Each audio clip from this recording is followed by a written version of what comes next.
Bonjour à tous les fans d'histoires inspirantes sur le chemin de la vie. Aujourd'hui, nous allons explorer la vie de Nagui Pham, une icône de la télévision et de la radio française qui a conquis le cœur de millions de téléspectateurs grâce à son charme, son humour et sa passion pour la musique. De son enfance à Alexandrie, en Égypte, à sa carrière d'animateur d'émissions à succès comme Taratata et N'oubliez pas les paroles, Nagui incarne la persévérance et le talent. Préparez-vous à plonger dans une histoire émouvante, des sommets les plus brillants aux recoins les plus sombres et déchirants. N'oubliez pas de cliquer sur la cloche et de vous abonner à la chaîne pour ne rien manquer de ces histoires inspirantes. C'est parti! Nagui Pham est né le 14 novembre 1961 à Alexandrie, en Égypte, dans une famille d'universitaires. Son père, Lotfi Pham, était un érudit en littérature égyptienne, tandis que sa mère, Colette Teitelbaum, était une professeure de littérature classique franco-italienne. À l'âge de 4 ans, Nagui et sa famille quittèrent l'Égypte pour la France. Ils s'installèrent à Aix-en-Provence, puis au Canada pour une brève période, avant de s'installer définitivement à Cannes. Les changements constants de résidence donnèrent à Nagui une enfance tumultueuse, où il se sentit souvent dépaysé dans différentes cultures. Bien qu'il ait grandi dans une famille intellectuelle, Nagui ne s'est jamais complètement intégré, notamment face aux préjugés liés à son héritage égyptien dans la société française. L'une des plus grandes tragédies de la vie de Nagui fut la perte de son père, Lotfi, en 1982, alors qu'il n'avait que 21 ans. Lotfi était quelqu'un que Nagui admirait beaucoup pour son érudition et sa passion pour la littérature. Mais leur relation ne fut pas toujours harmonieuse. Son père attendait souvent de Nagui qu'il poursuive un parcours universitaire traditionnel, et il ne soutenait pas pleinement la passion de son fils pour la musique et les médias. La mort subite de Lotfi, d'une crise cardiaque, laissa un immense vide dans le cœur de Nagui. Il a confié regretter de n'avoir jamais eu l'occasion de dire à son père combien il l'aimait. Et ce sentiment de perte l'a hanté pendant de nombreuses années. Nagui a également enduré une autre douleur, la mort de sa mère, Colette, en 2000. Colette a été son plus grand soutien au début de sa carrière et l'a toujours encouragé à poursuivre sa passion malgré les difficultés financières de la famille. À sa mort d'un cancer, Nagui a sombré dans une dépression profonde. Il avait l'impression d'avoir perdu la seule confidente qui comprenait vraiment ses rêves et ses peurs. Il a confié un jour qu'il y avait des nuits où il restait seul dans son appartement parisien, à regarder des photos de famille et à pleurer de solitude. Malgré son enthousiasme à l'écran, Nagui partageait rarement ses traumatismes, préférant les dissimuler derrière son sourire et son humour caractéristique. Outre ses pertes personnelles, Nagui a également dû faire face à la pression des préjugés sociaux sur ses origines égyptiennes. Dans les années 1980, lorsqu'il débute sa carrière à la radio locale, Nagui est souvent ridiculisé pour son nom étrange. Un producteur lui demande un jour de changer son nom pour mieux sonner auprès du public français, ce qu'il trouve profondément offensant. Nagui décide alors de conserver son nom, y voyant une façon d'honorer ses origines parentales et égyptiennes.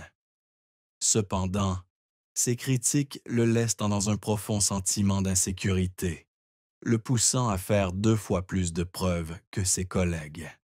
Ces difficultés, soigneusement dissimulées, façonnent Nagui en une personne à la fois résiliente et sensible.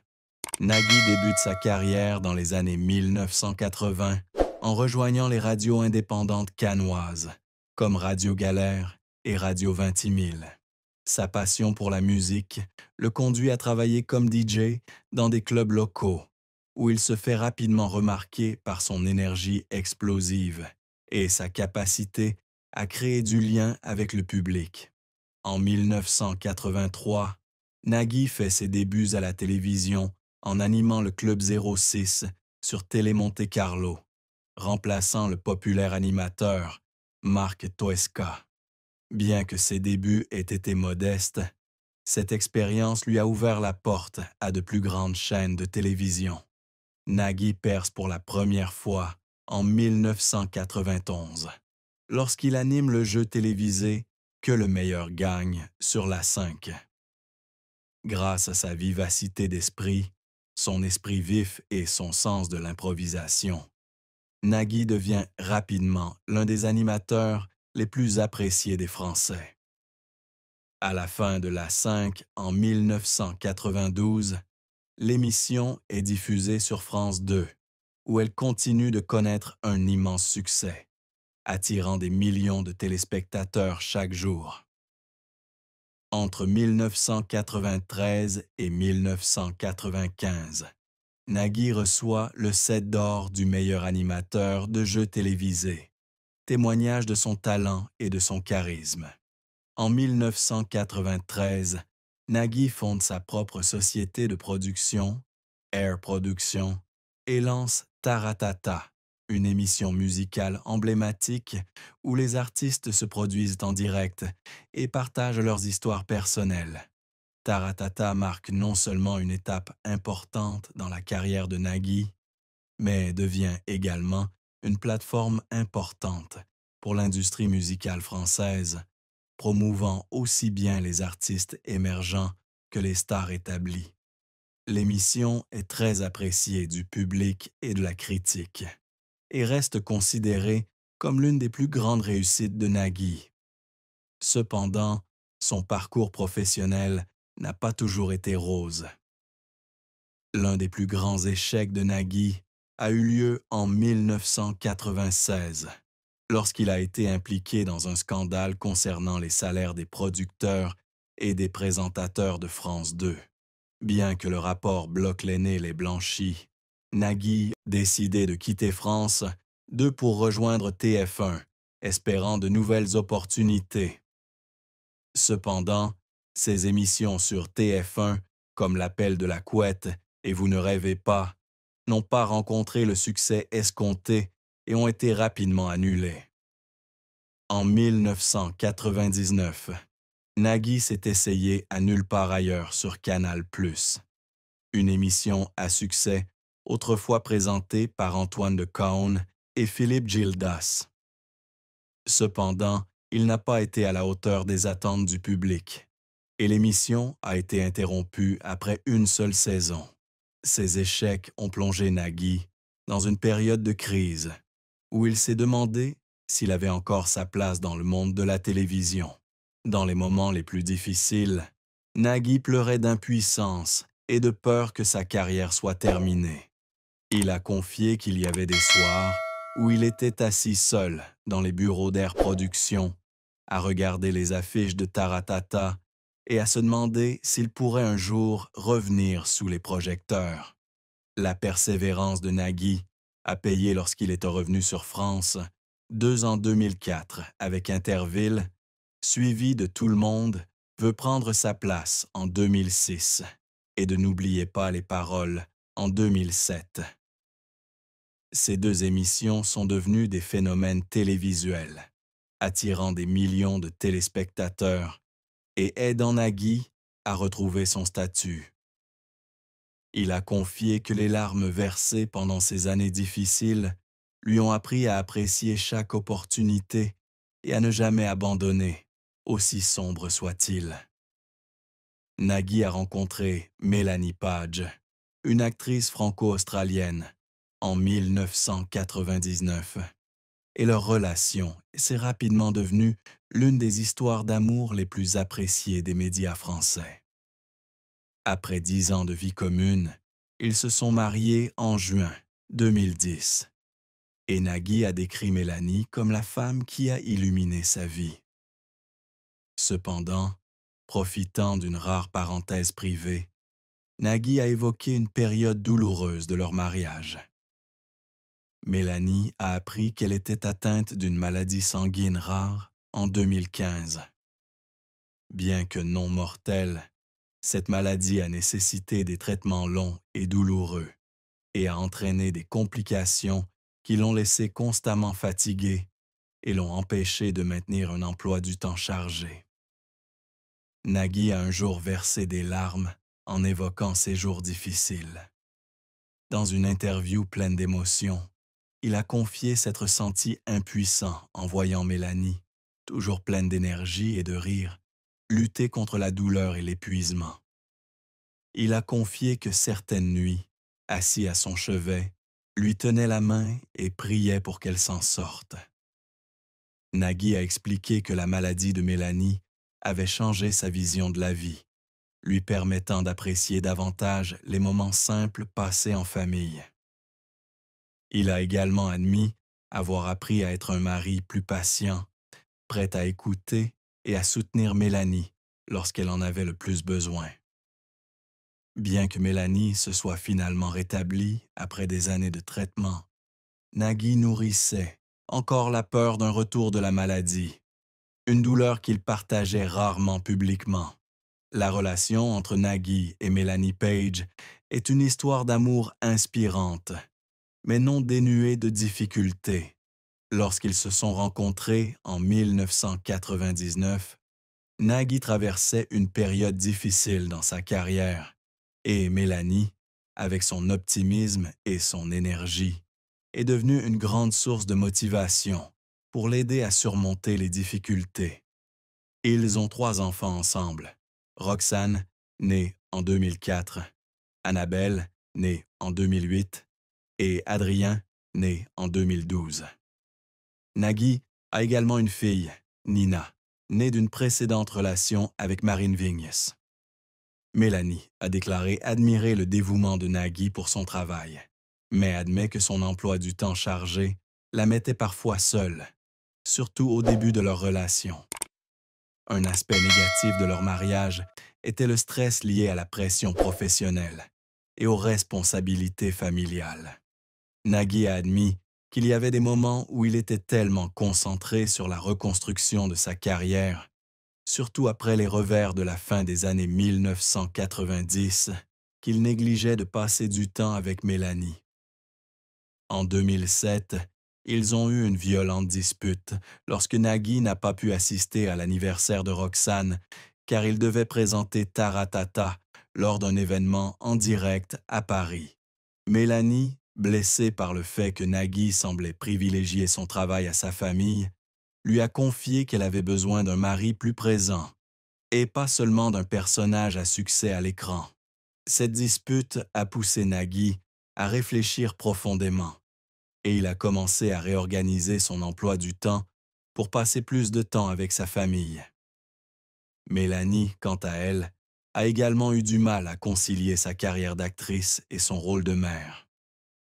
Elle a confié qu'elle ressentait parfois de la jalousie face à la célébrité de Nagui, notamment lorsqu'elle devait refuser des rôles pour s'occuper des enfants, alors que Nagui continuait de briller à la télévision. Cependant, l'amour et la compréhension les ont aidés à surmonter ces difficultés. Nagui affirme que c'est Mélanie qui lui a appris à écouter et à faire passer sa famille en premier, et il lui est toujours reconnaissant de sa patience. Bien qu'ils connaissent des moments de tension, leur relation est fondée sur un profond respect et un amour profond, ce qui fait d'eux un couple très admiré. Nagui est l'un des présentateurs les plus populaires de France, et sa fortune reflète une brillante carrière qui s'étend sur plus de 4 décennies. En 2025, sa fortune est estimée à 50 millions de dollars, provenant principalement de sa société de production Air Production, d'émissions de télévision et d'investissements judicieux. Fondée en 1993, Air Production a non seulement produit Taratata, mais a également été à l'origine d'émissions populaires telles que N'oubliez pas les paroles et Tout le monde veut prendre sa place. La société a assuré des revenus réguliers à Nagui, notamment après la cession de ses parts au groupe Banijay en 2008, pour un montant estimé à 20 millions d'euros. Nagui possède plusieurs propriétés de valeur, dont un appartement de luxe au centre de Paris et une villa de vacances à Saint-Tropez, où il passe souvent l'été avec sa famille. Il est également connu pour sa passion pour les voitures, possédant une collection comprenant une Porsche 356C classique et une Tesla Model X moderne. De plus, Nagui a investi dans des startups médiatiques et musicales, notamment une plateforme de streaming musical indépendante qu'il soutient depuis 2020. Malgré sa richesse, Nagui a toujours souligné qu'il ne courait pas après les choses matérielles et que la majeure partie de ses revenus était utilisée pour soutenir des activités caritatives, en particulier des organisations qui aident les enfants et les sans-abri en France. La famille de Nagui, notamment son épouse, Mélanie Page, et ses enfants, ont été témoins de la tristesse qu'il cherchait toujours à dissimuler derrière son air joyeux. Mélanie a confié un jour que Nagui était une personne très sensible, qui gardait souvent sa douleur pour lui, afin de ne pas inquiéter les autres. Elle se souvient qu'après le décès de sa mère en 2000, Nagui a traversé une période de dépression dont il parlait rarement. Mélanie a raconté l'avoir trouvé assis seul dans le salon, regardant de vieilles photos de sa mère et pleurant en silence. Elle était profondément attristée de ne pas pouvoir apaiser complètement sa douleur, mais elle essayait toujours d'être présente pour lui rappeler qu'il n'était pas seul.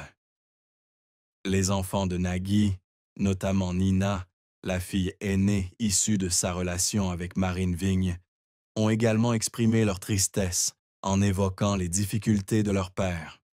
Nina, aujourd'hui adulte, a un jour confié qu'elle admirait le sourire constant de son père en public, même lorsqu'il subissait une forte pression professionnelle. Elle se souvient d'une époque, en 2016, où Nagui avait essuyé les critiques des médias pour The Artist, un concours de talents musicaux qui n'avait pas répondu aux attentes. Nina a raconté avoir vu son père assis dans son bureau, se tenant la tête et se reprochant de ne pas avoir fait mieux. Les mots de Nina, empreints d'amour et de regret, montraient un Nagui bien loin de l'image radieuse qu'on lui donnait à l'écran. Un père qui s'efforçait toujours d'être fort, mais qui ne parvenait pas à cacher complètement les blessures de son cœur. Bien que Nagui soit toujours en vie et poursuive sa carrière en 2025, sa vie n'est pas exempte de moments tristes qu'il garde toujours cachés. L'une de ses plus grandes tristesses est le sentiment de n'avoir jamais été pleinement reconnu pour sa contribution à l'industrie musicale. Bien que Taratata soit devenue une émission emblématique, Nagui a un jour confié à un ami proche qu'il regrettait de ne pas avoir pu porter l'émission au niveau international dont il rêvait. Il craint également que la jeune génération d'aujourd'hui, avec ses goûts musicaux en constante évolution, n'oublie ses efforts pour promouvoir la musique live. Une autre tristesse que Nagui dissimule est sa peur de vieillir et de perdre contact avec son public. À 63 ans, il a commencé à ressentir des signes de fatigue, allant de douleurs articulaires à une perte d'énergie.